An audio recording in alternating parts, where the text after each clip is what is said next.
প্রসঙ্গ হচ্ছে বইমেলা নিয়ে। আমাদের 2025-এর 21-এ বইমেলার কথা আমাদের সবার মনে আছে নিশ্চয়। বর্তমান সরকারের গত বছর বইমেলা যখন উদ্বোধন হয়, তখন বইমেলা নিয়ে গত বছর 2025-এর ফেব্রুয়ারিতে যখন বইমেলা উদ্বোধন হয়, তখন এই বইমেলার কিছু বিচিত্র ঘটনা যেটা বাংলাদেশের প্রত্যেকটা মানুষ আজীবন মনে রাখবে। সরকারের অতি রঞ্জিত, অতি উৎসাহ দেখা গিয়েছিল গত বছর 21-এ বইমেলা নিয়ে। মানে বিগত দিনে স্বাধীন বাংলাদেশে কখনো এত জাঁকজমকপূর্ণ বইমেলা হয় নাই, এমন একটা বইমেলা উপহার দেওয়ার চেষ্টা করেছিলেন আমাদের এই ইন্টারিম গভর্নমেন্ট। এই বছর 2026-এ বইমেলা শুরু হয়েছে, মানে এই সংবাদটা কি তাদের কানে একটু পৌঁছেছে? আমি জানি তারা জানে, কিন্তু এবারে বইমেলা নিয়ে তাদের কোনো উৎসাহ নেই। 2025-এর বইমেলায় 24-এর গণ অভ্যুত্থানের একদম গরম গরম, মানে তাজা তরকারি, তাজা রান্না করা খাবারের মতো মানে সুঘ্রাণ ছড়িয়েছিল, যার কারণে গত বছরের বইমেলায় আমরা অতি উৎসাহ দেখেছি এই গভর্নমেন্টের অনেককেই। অমুকের ছবি সংবলিত ডাস্টবিন, এইটা সেইটা আরো কত আয়োজন। এইবার বইমেলায় আপনারা কোথায় কোথায় আপনারা এইবারে বইমেলায়?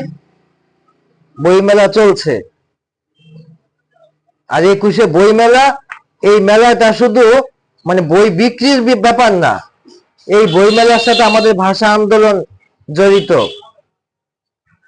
এই বইমেলাটা আমাদের বাংলা ভাষার একটা উৎসব।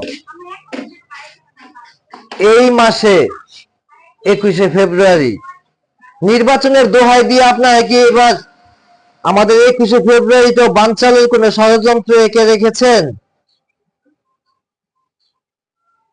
খুব ভাবাচ্ছে এই বিষয়গুলো। নির্বাচনের গতিতে চলবে, নির্বাচন কমিশন নির্বাচনের দেখবে। বাংলা একাডেমি কি নির্বাচন কমিশনের আন্ডারে?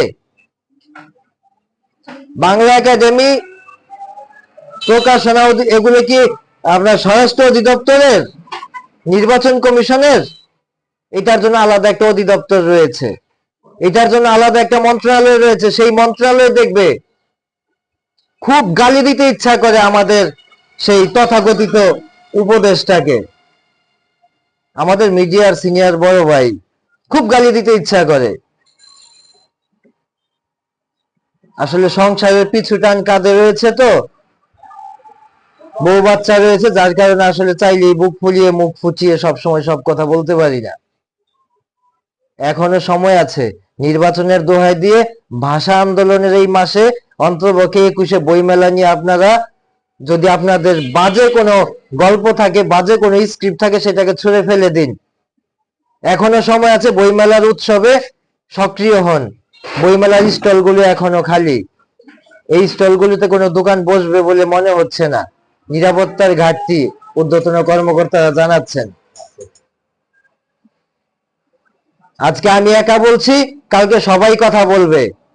এই দেশের লেখক, সাহিত্যিক, এদেরকে খেপাবেন না। এদেরকে খেপিয়েছিল পাকিস্তানিরা। একেবারে হার মানা 16 ডিসেম্বরের একেবারে আগ মুহূর্তে এসে এদেরকে বাড়ি থেকে তুলে নিয়ে হত্যা করেছে। সেই ধরনের আচরণ আপনাদের ভিতরে যেন দেখতে না পাই। ছোট মানুষ,